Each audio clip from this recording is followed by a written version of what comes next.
Nak,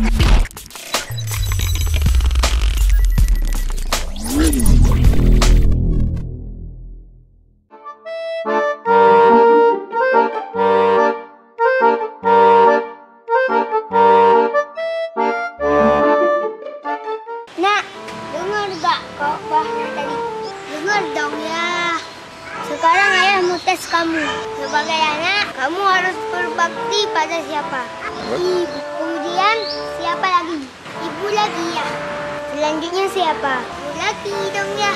Habis itu siapa lagi? Ayah. Pintaran ayah. Ayahnya ada berapa nak? Satu jaknya. Jadi ibunya ada berapa tadi nak? Ada 3 ya. Berarti kurang berapa? 2.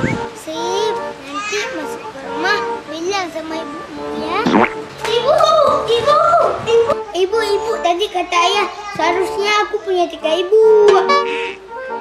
Udah kurang 2. Karena sekarang baru 1. Jadi ibu masih kurang 2 dong bu.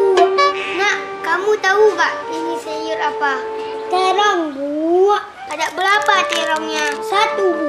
Bagaimana caranya 1 terong ini bisa dinikmati oleh 3 orang?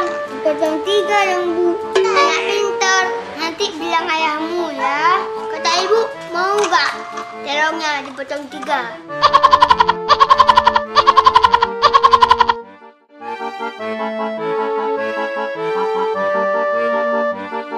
Saya lihat nih proses syutingnya diganggu sama si kembar nih. Nah, proses syutingnya diganggu sama si kembar nih ya. Mamanya lagi buat wih. Dengar dong ya.